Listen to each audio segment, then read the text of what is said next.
I want to welcome everybody back. We're here again to talk about banking with my friend Steve. Hey, everybody. How's your week, Steve? Oh, it's been good. It's been good. Nice weather.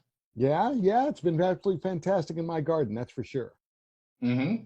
All right, so last week we talked a little bit about having a checking account, correct? Mm-hmm.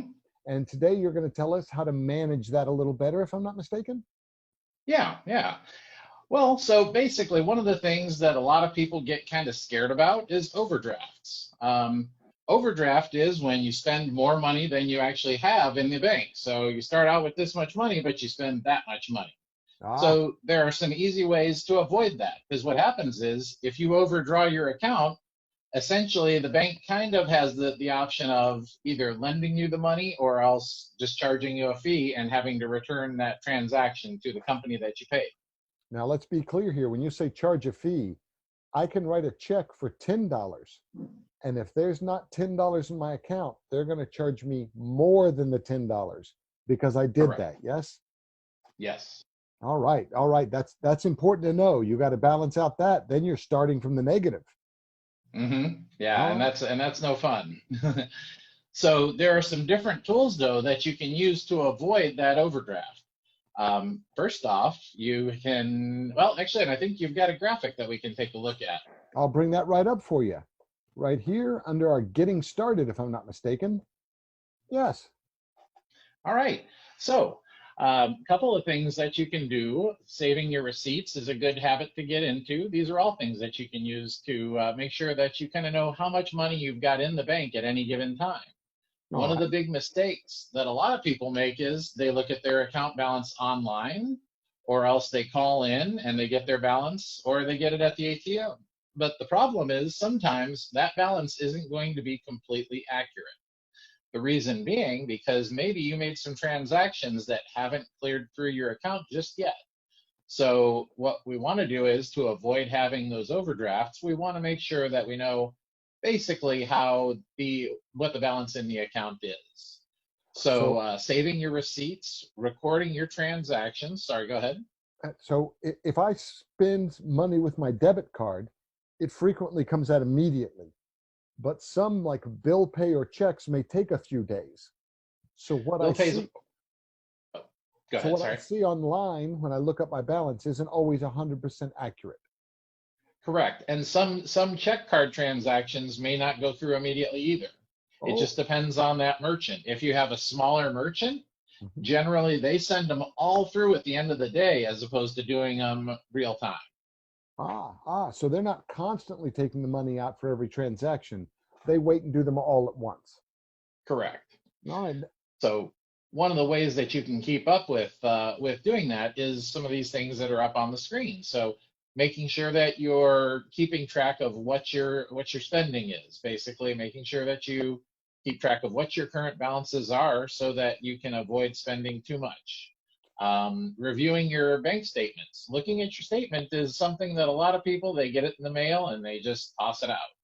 So looking at your statements is a good way to kind of know where you are versus where the bank is and what transactions we're showing when you get that statement. Can we take a second So and look at the sheet we use to keep track of these? correct, that's called a check register. If you go down just a little bit here. There we go. So Check register. as you can see, this is a check register, another document that you can use to kind of manage your account.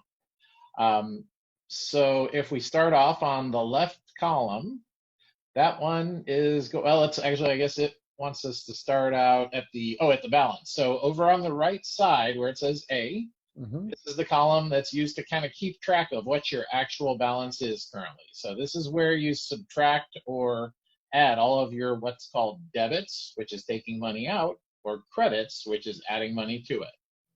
Okay. All right. So my debits, where I'm taking money out, are all here, and that's where I make a payment or I purchase something. And Mm-hmm. my deposits are when I get paid and I get to put money in the bank. Correct. Yep. Those are the best. Those are the best. You want to have lots of credits. I need more credits. So you also can see over there they've got the date on the left side and then the check Mhm. number.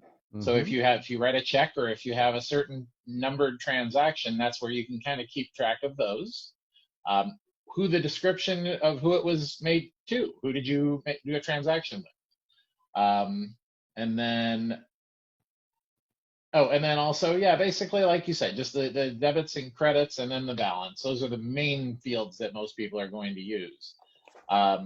But basically, when you have this and when you enter every single transaction into your check register, then you can have an actual balance of what your balance is. You'll know exactly what it is right down to the penny, but you have to be diligent. You have to make sure that you're going in and doing every single one. So if I record everything I do, this final number off to our right should reflect what's actually in my bank at any given moment. Correct. All right, that's fantastic. I appreciate you filling us in on the check register, Steve. Oh, no problem. So a reconciliation is when you take your balance and you look at what you have versus what the bank has. So by reconciling your balance, you can look at your check register that we just talked about, and then you can log into the computer and you can look at it there. Or when you get your statement in the mail and you open it up, you can look at the statement versus the register just to make sure that everything is on there. Because sometimes there may be things that don't post for a couple of weeks. So you don't want to look at that balance and think that you've got that money in there and really for that, and then all of a sudden 2 weeks later something comes through. So to reconcile my account is to compare the statement to my record keeping or my online banking to my record keeping. And when we're done, this is called a reconciliation. Correct. That's a big word, but it sounds like a handy one to me. What do you think? It's a good one to know. All right. I really appreciate your time this week, Steve. We're going to talk again next week, yes?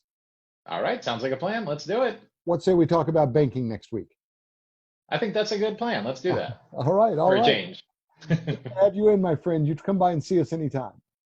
All right. Have a great day, everybody. Be well.